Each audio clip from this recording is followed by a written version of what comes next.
Mon Seigneur et mon Dieu, je crois fermement que tu es ici, que tu me vois, que tu m'entends.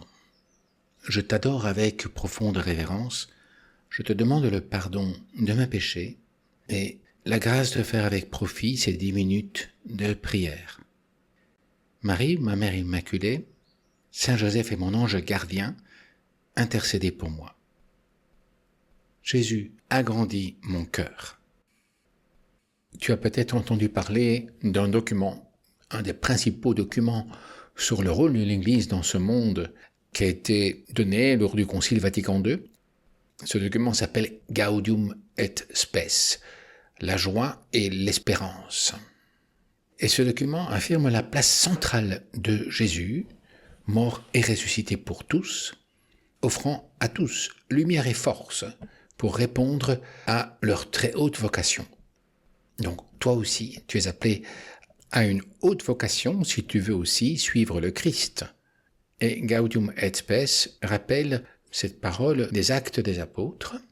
Il n'y a pas sous le ciel d'autre nom que celui de Jésus qui ait été donné aux hommes pour être sauvés. Et la clé, le centre et la fin de toute histoire humaine se trouvent en lui. Bref, Jésus est la personne de référence pour toute vie humaine. Concrètement, dans l'évangile de ce vendredi de Carême, Jésus nous prévient qu'il est l'unique personne décisive pour le bonheur éternel de chaque être humain. Dans ma vie et ta vie, il faudra se positionner face à lui, pour ou contre lui finalement. Jésus se compare aujourd'hui au fils du propriétaire d'une vigne très riche et fructueuse. Le bon maître doit partir pendant un certain temps et il confie sa vigne à des serviteurs vignerons, mais dans les mois qui suivent, ceux-ci tentent de s'accaparer du fruit abondant en éliminant tous les envoyés du maître. Et finalement, le maître leur envoie son propre fils, l'unique héritier. Mais il le tue, pensant ainsi s'adjuger l'héritage. Et Jésus demande alors aux pharisiens et aux docteurs de la loi, qui sont là devant lui, ce que le maître devra faire après cela. Et ils répondent que le maître devrait les exterminer tous et confier sa vigne à d'autres. Eh bien, appliquez-vous la leçon, leur dit Jésus. N'avez-vous jamais lu dans les Écritures la pierre qu'ont rejetée les bâtisseurs, c'est elle qui est devenue la pierre angulaire. C'est là l'œuvre du Seigneur. Quelle merveille à nos yeux! La pierre sur laquelle on peut s'appuyer pour construire un édifice solide. Et Jésus continue en disant « Aussi, je vous le déclare, le royaume de Dieu vous sera enlevé et sera donné à ceux qui en produiront les fruits. Celui qui tombera sur cette pierre sera brisé, et celui sur qui elle tombera, elle l'écrasera. » Si tu fais attention, tu verras que Jésus présente 3 types de réactions à son appel à travailler dans sa vigne, c'est-à-dire dans ce monde. Ceux qui sont fidèles s'appuient sur lui comme un rocher ferme et solide, sur une pierre angulaire qui, située à l'angle de 2 murs d'un édifice, est essentielle pour la solidité du bâtiment. Et ensuite, Jésus dit que cette pierre solide peut devenir une occasion de chute et de fracture. Et si tu te rappelles la prophétie de Siméon à Marie, Jésus serait un signe de contradiction, avait dit Siméon. Et il devient non seulement une occasion de chute, mais aussi de relèvement pour certains.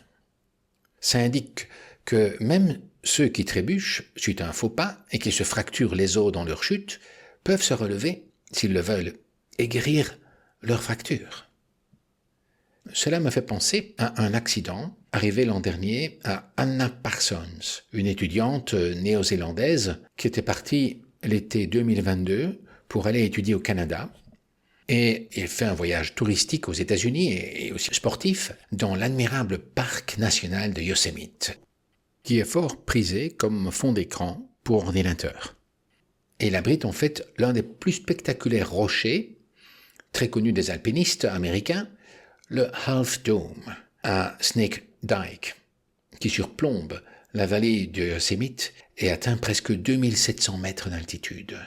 Un rocher magnifique et élevé, au haut duquel tu peux admirer un paysage paradisiaque, mais qui peut aussi devenir dangereux si tu fais un faux pas. Et Anna a commencé à grimper sur ce rocher, sans trop de protection et de préparation, il faut dire. Et elle a trébuché, et ensuite glissé, et dévalé une pente raide, heurtant une corniche dans sa descente.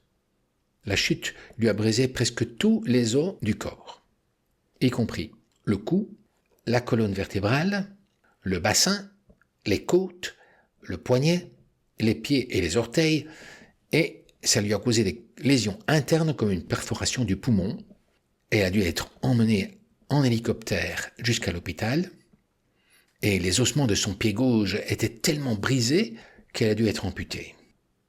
Et son pied droit, lui, a pu être patiemment reconstitué. Les seuls os qui n'ont pas été cassés sont ses bras, ses fémurs, sa tête, heureusement pour elle.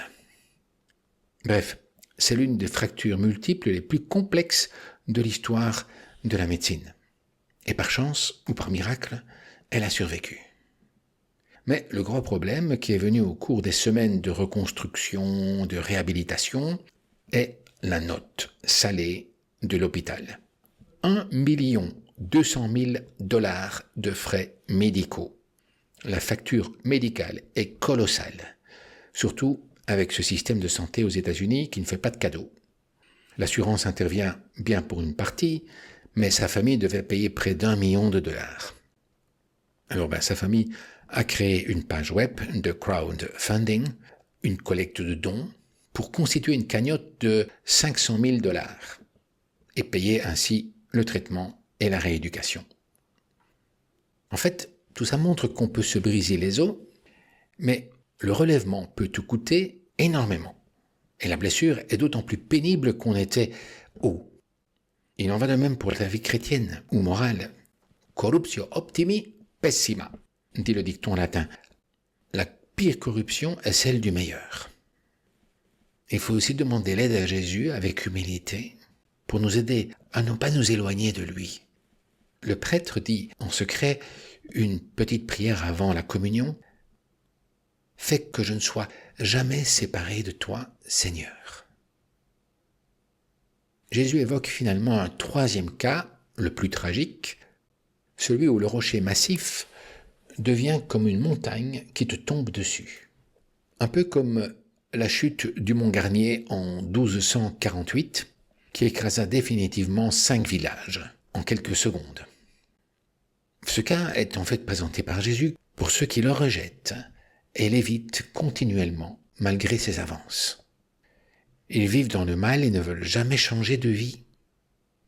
Ils ne veulent pas devenir meilleurs et s'appuyer sur le rocher du Christ pour bâtir leur vie en suivant ses enseignements, son exemple de charité, d'humilité, de vertu.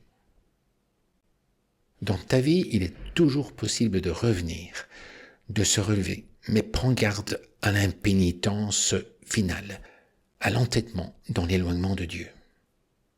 Parce que Jésus nous rappelle que notre vie se termine, et elle se termine par un jugement de nos actes. Le pape Benoît XVI disait que ces paroles de Jésus doivent faire réfléchir tout d'abord ceux qui travaillent dans la vigne du Seigneur, c'est-à-dire ceux qui travaillent pour l'Église, spécialement avec un rôle d'autorité ou d'apostolat. Donc, prie pour les prêtres, pour les religieux, pour les vocations laïques, apostoliques, comme la famille chrétienne par exemple, les parents chrétiens, mais aussi les enfants qui veulent également être témoins dans leur propre famille et avec leurs amis à la suite du Christ. Toi aussi, si tu veux être disciple du Christ. Parce que notre responsabilité de fidélité est très grande. Toi et moi, suite au baptême et à la confirmation, nous sommes appelés à être des vignerons qui travaillent à la vigne du Seigneur, en s'appuyant sur ce rocher qu'est le Christ. Et Jésus te pousse à renouveler ta pleine fidélité envers lui.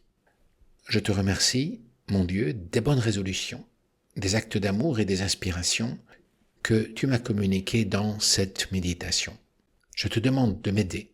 Fais que je ne sois jamais séparé de toi, Seigneur. Marie, ma Mère Immaculée, Saint Joseph et mon ange gardien, intercédez pour moi.